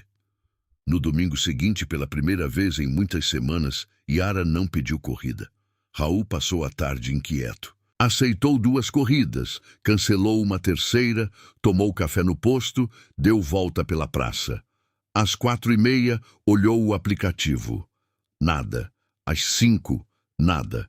Às 5h30, o céu começou a ficar laranja. Ele tentou dizer a si mesmo que estava aliviado, mas o vazio no banco de trás parecia enorme. Às 6, dirigiu até o casarão dos Montenegro. O portão estava aberto. Havia carros parados, gente entrando e saindo. Raul perguntou ao jardineiro o que acontecia. Seu Otacílio passou mal de madrugada. Dona Yara está no hospital com ele. Raul foi ao hospital municipal. Encontrou Yara no corredor, sentada com a mesma postura de quem esperava a sentença. Ela vestia roupa simples, cabelo preso de qualquer jeito, rosto sem maquiagem. Ao vê-lo, levantou assustada. Raul, soube do seu pai. Ele teve uma piora. Os médicos estabilizaram, mas ela não terminou. Raul ficou sem saber o que fazer com as mãos. Você comeu? Yara piscou surpresa. Não, então vem. Eu não posso sair. Cantina, 10 passos. Seu pai não vai morrer mais rápido porque você engoliu um pão. Ela quase sorriu, mas a boca tremeu. Na cantina, Raul comprou 2 cafés e 2 pães de queijo. Sentaram-se numa mesa de plástico. Por alguns minutos falaram de nada. O hospital tinha cheiro de desinfetante e medo. Pessoas passavam com olhos cansados. Eu li uma carta da minha mãe, Raul disse. Yara levantou os olhos. Ela falou de você. Mal? Com culpa. Yara respirou fundo. Eu também a culpei muito. Depois, quando vi você no enterro dela, entendi um pouco. Ela segurava sua vida com as 2 mãos. Talvez tenha achado que eu era fogo. Raul mexeu o café. Talvez você fosse. Ela aceitou. Talvez. Mas eu também devia ser fogo para você. Yara olhou pela janela do corredor. Nós 2 fomos. A diferença é que outros jogaram gasolina. Raul soltou uma risada baixa. Era uma imagem triste, mas verdadeira. Mais tarde, Otacílio pediu para ver Raul. O quarto estava com luz fraca. O velho parecia menor, a respiração curta. Yara ficou na porta. Entre, disse Otacílio. Raul entrou, desconfortável. Não vim fazer paz. Eu não pediria tanto. Otacílio apontou para uma cadeira.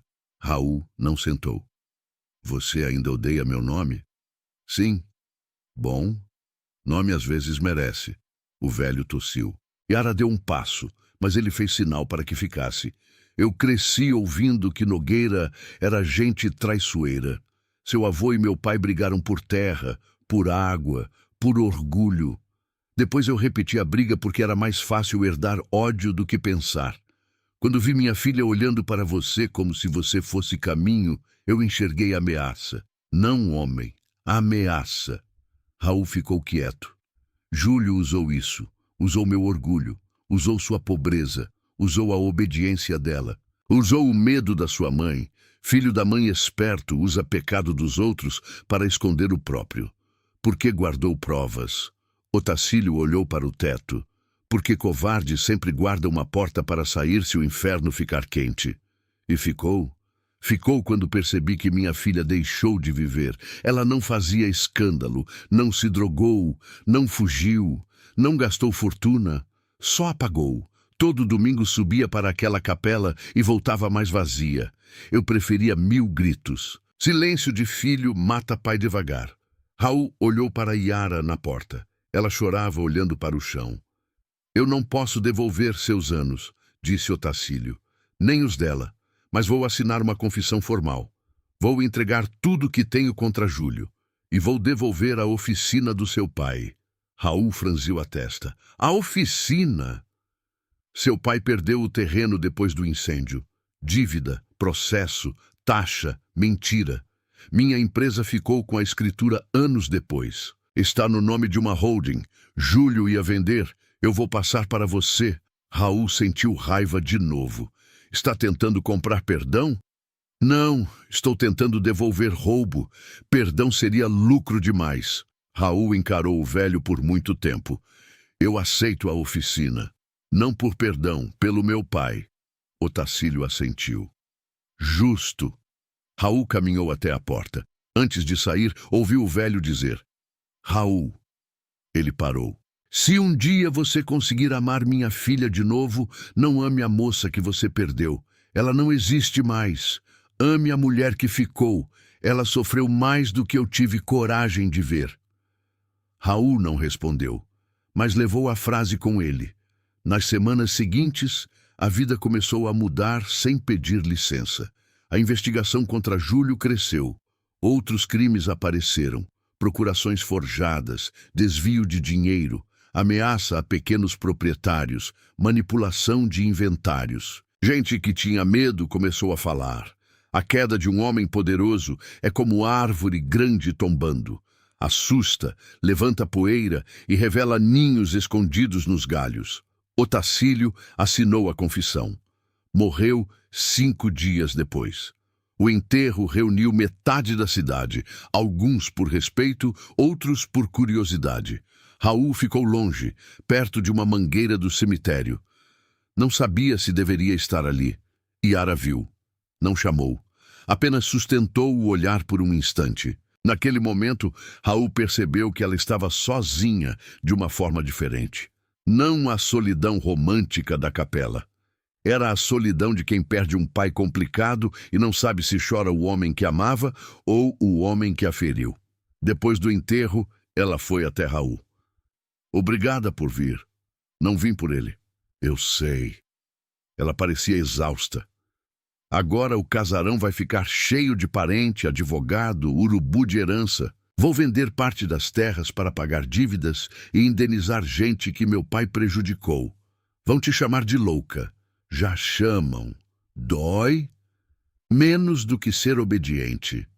Raul olhou para ela. Havia força ali. Não a força barulhenta de quem manda. A força de quem finalmente para de pedir desculpa por existir. A oficina saiu.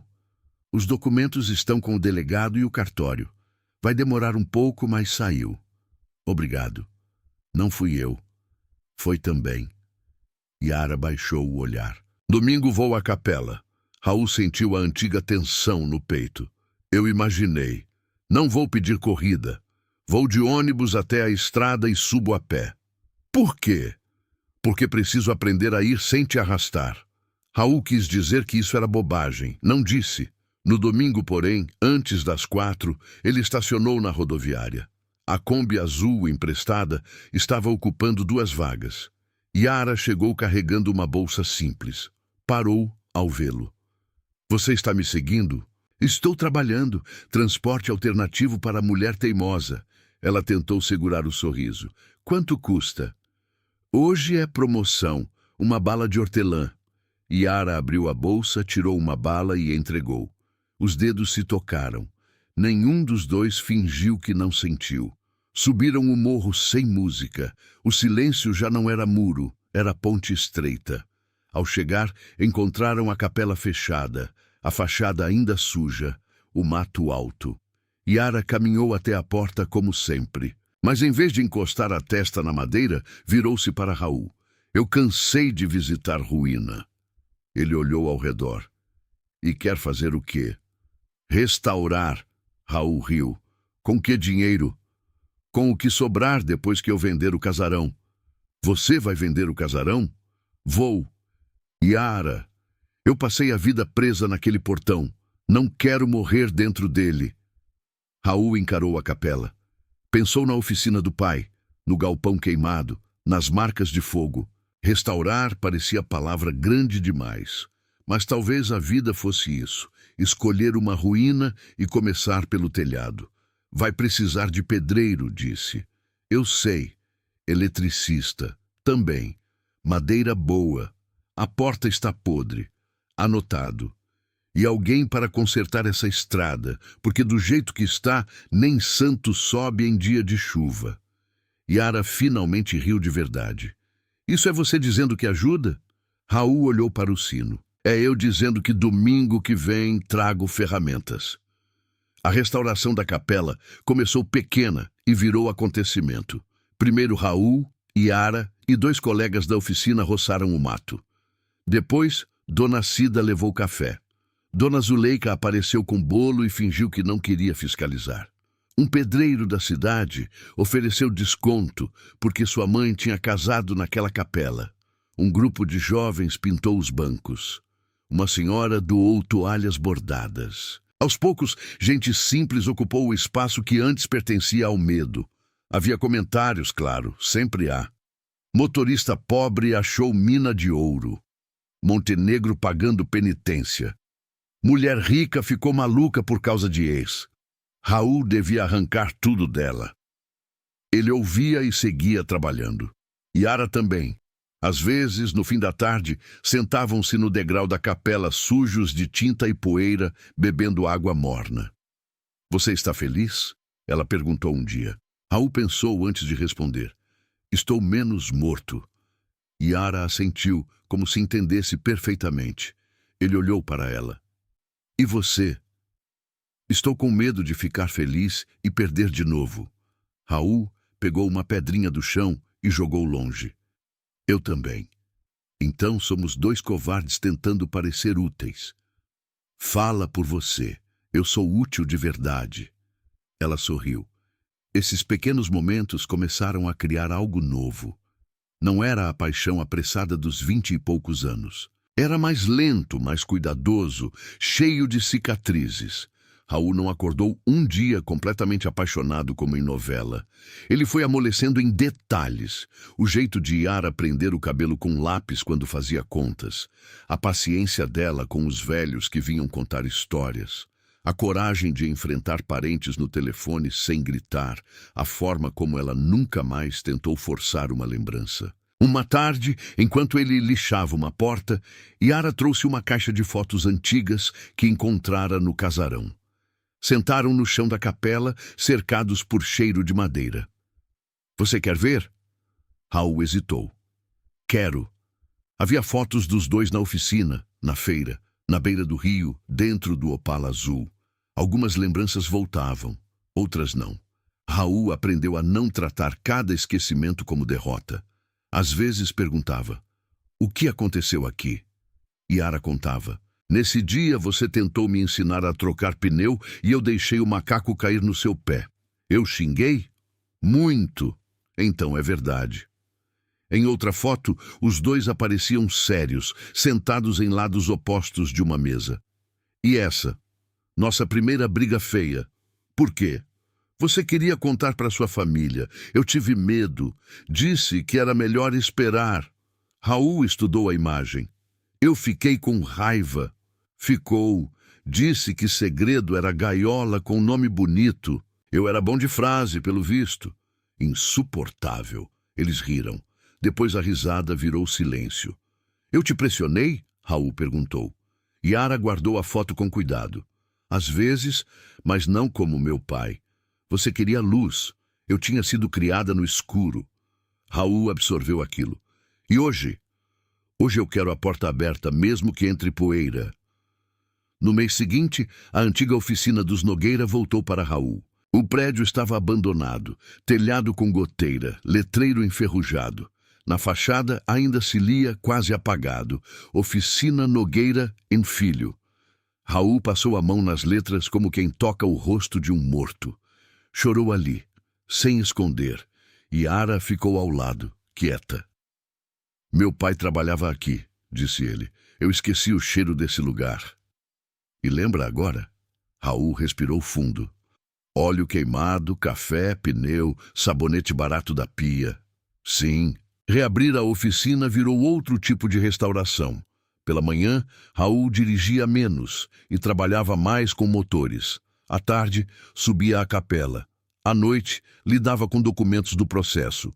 A vida ficou cansativa, mas cheia de sentido. E sentido, para quem viveu anos no automático, é quase luxo. Júlio, preso preventivamente por um período e depois em medidas restritivas, enquanto o processo andava, tentou se defender pela imprensa local. Chamou Yara de instável. Chamou Raul de oportunista. Disse que Otacílio estava senil, mas a cidade já tinha mudado de vento. Quando um áudio antigo foi encontrado no computador de Júlio, com ele ameaçando Damião, a máscara rachou de vez. Outras vítimas apareceram. O império dele começou a cair em público. Mesmo assim, Raul não sentiu a alegria que imaginava. Justiça não devolvia a juventude, não apagava a queimadura, não fazia a mãe levantar do túmulo para explicar. Não devolvia os domingos de Yara. Era importante, mas não bastava. Certo dia, ele encontrou Yara sozinha no galpão queimado. A restauração da capela estava quase pronta, mas o galpão continuava como ferida aberta. Ela segurava uma pequena peça de metal. "O que é isso?" ele perguntou. "Achei entre os escombros." Raul pegou. Era um pedaço deformado do emblema do Opala. A letra O ainda aparecia. Ele fechou os dedos sobre o metal. Estrela. Yara olhou para ele. "Você lembrou o nome?" "Lembrei." Ela sorriu com tristeza. "Eu odiava esse carro e amava ao mesmo tempo. Ele nos levaria embora. Talvez quebrasse antes da primeira cidade. Provavelmente." Eles ficaram olhando para o galpão.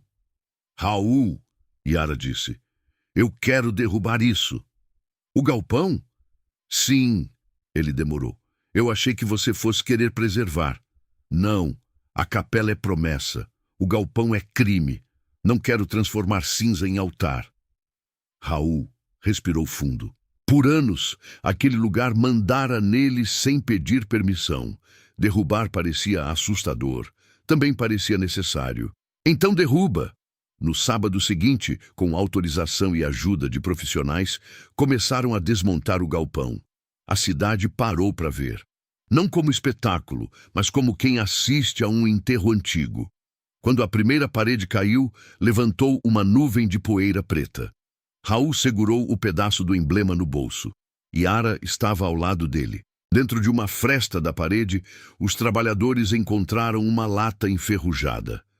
Dentro, protegida por pano queimado, havia parte da mala do Opala. um lenço azul, 2 fotografias, uma chave reserva e um bloquinho de notas com a letra de Raul.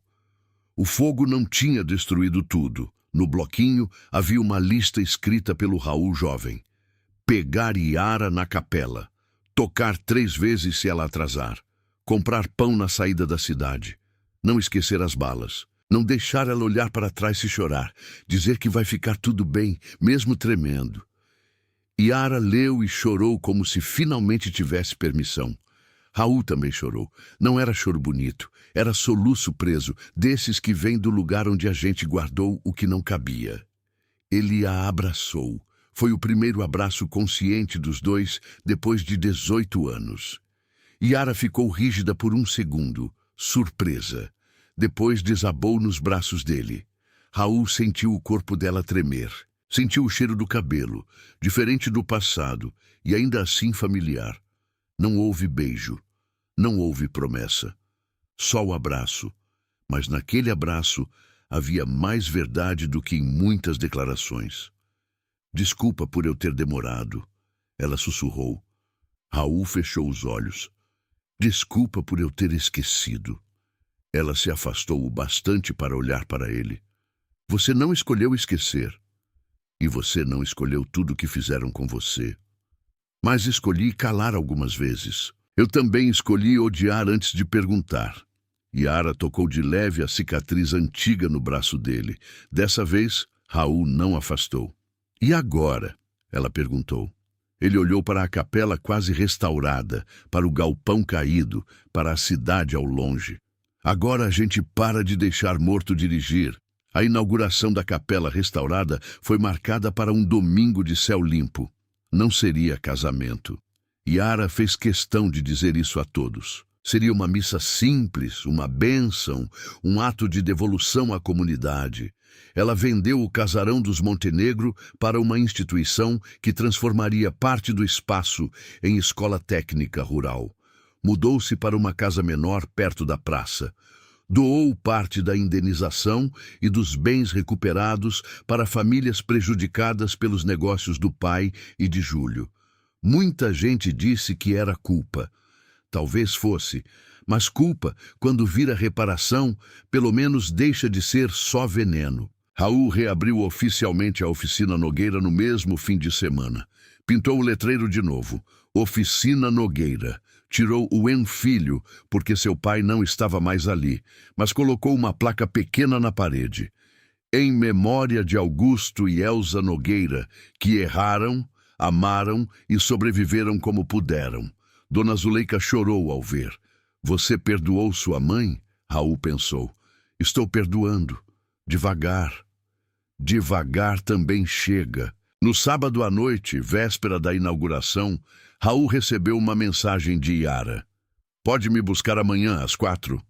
Ele olhou para a tela por muito tempo. Respondeu, mesmo destino? Ela respondeu, mesmo destino, outro motivo.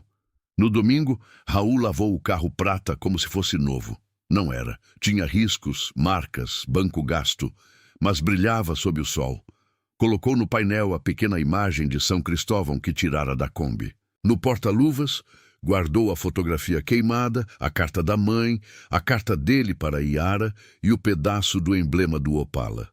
Às 4, parou diante da casa nova de Yara. Não havia portão de ferro, nem brasão, nem motorista.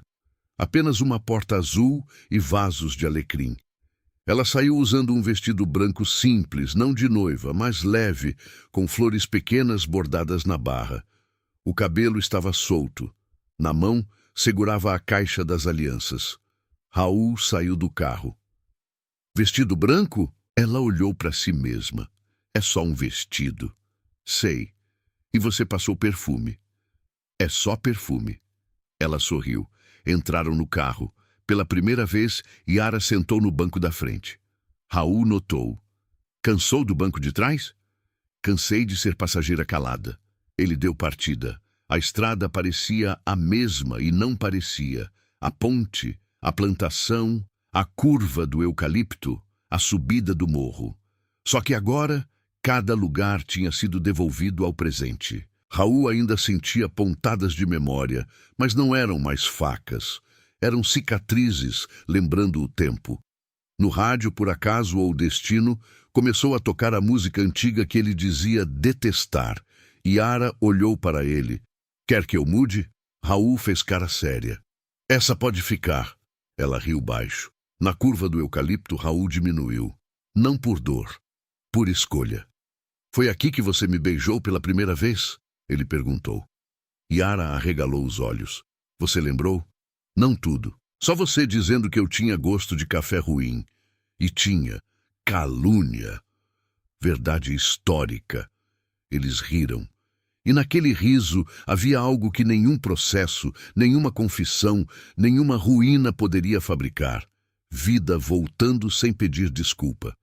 Quando chegaram à capela, havia gente simples reunida no terreiro. Mecânicos, feirantes, vizinhos, crianças, idosos, funcionários da antiga fazenda, curiosos, amigos improváveis. Dona Cida segurava uma bandeja de copos de suco. Dona Zuleika usava vestido florido e fingia que não estava emocionada. O delegado Marcelo apareceu de longe, discreto. Até Damião estava ali, mais afastado, com a cabeça baixa, cumprindo as condições do acordo e carregando uma vergonha que talvez nunca acabasse. Raul o viu. Não foi até ele, nem precisava. A capela estava linda sem parecer rica. Paredes brancas, portas de madeira restaurada, bancos simples, flores do campo, sino limpo na torre. Onde o galpão queimado existira, havia agora um terreno aberto, com mudas de ipê plantadas. Uma placa pequena dizia: aqui a mentira queimou, aqui a verdade criou raiz.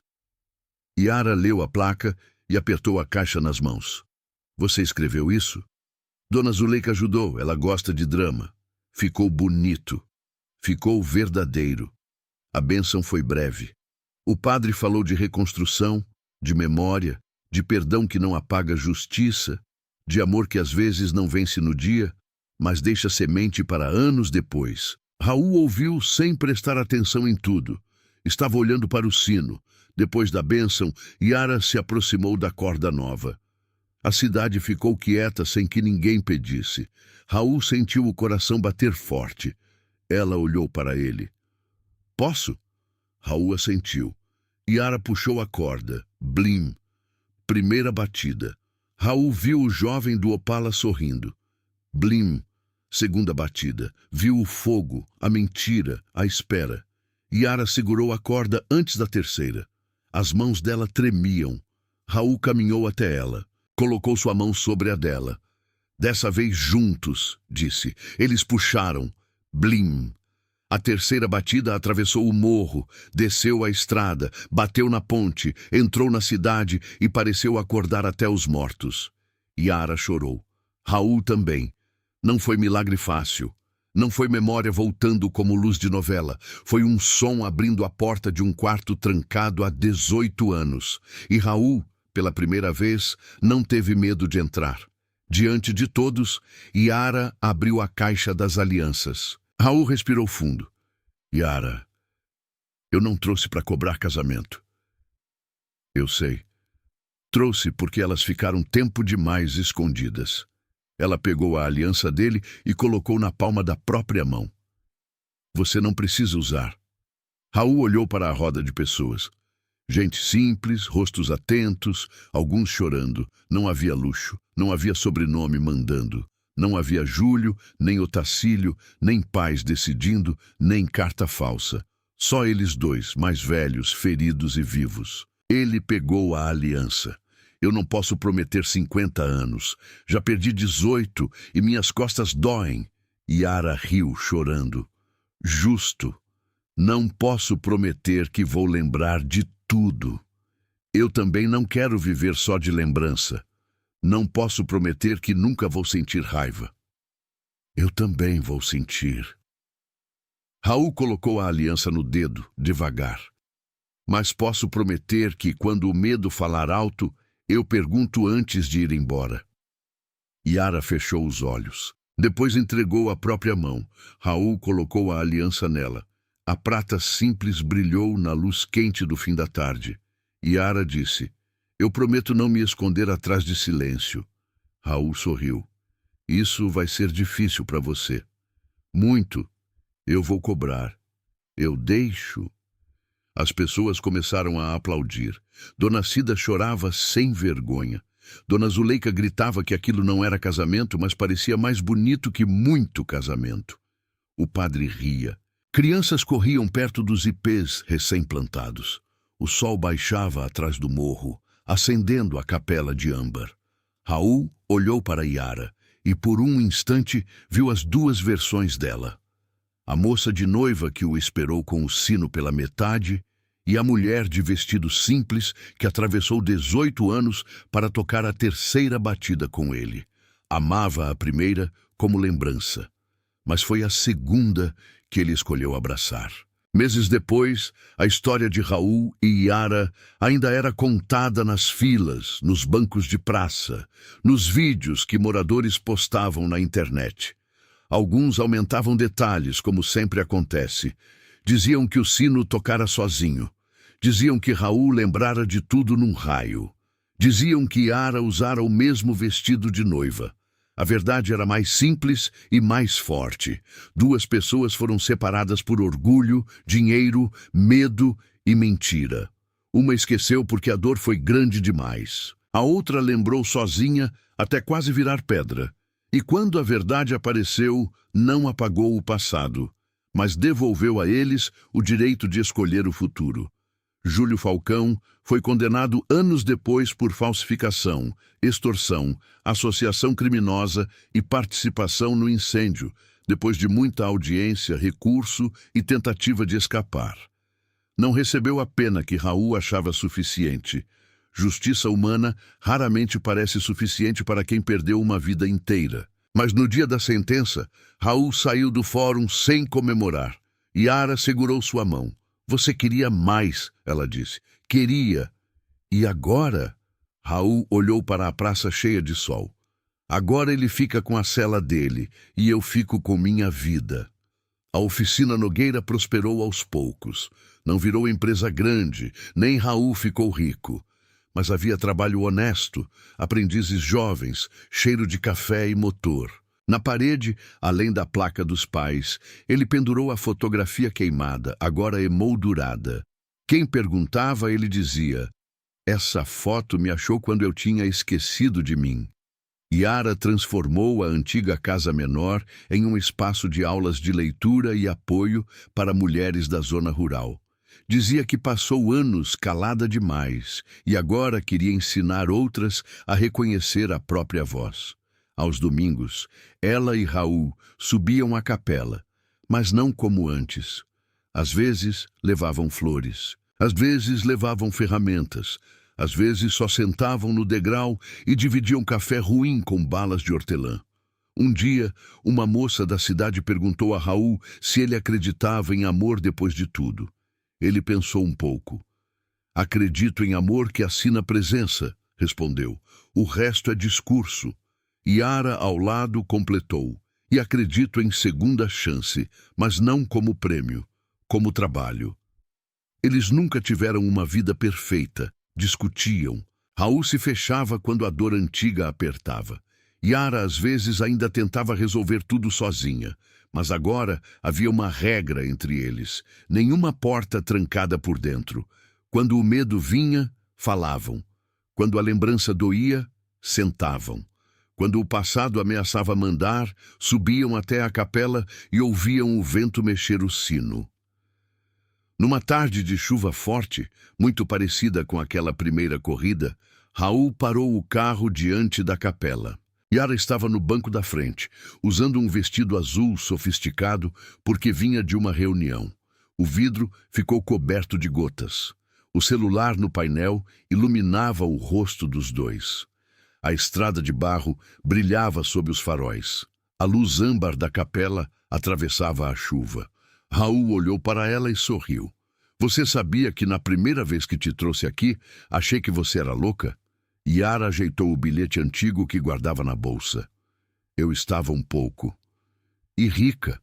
Isso você falou com bastante raiva." Eu tinha talento. Ela riu. Raul pegou o bilhete das mãos dela.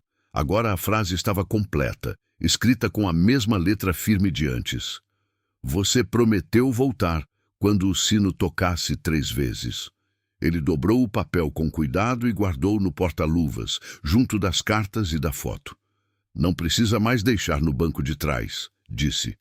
Yara olhou para a capela. Não, agora você sabe. Raul segurou a mão dela. Agora eu volto. E voltou mesmo. Não como o rapaz que o fogo tentou matar. Não como o motorista amargo que fingia não acreditar em amor. Voltou como homem remendado, cheio de cicatrizes, mas inteiro o bastante para escolher. Porque algumas promessas não vencem o tempo ficando intactas. Elas vencem quebrando, sangrando, sendo esquecidas, sendo procuradas, até que alguém tenha coragem de juntar os pedaços. E se essa história mexeu com você, comenta qual parte mais apertou seu coração. Curta e siga o canal, porque ainda existem muitas histórias escondidas em estradas simples, bancos de trás e promessas que o tempo não conseguiu apagar.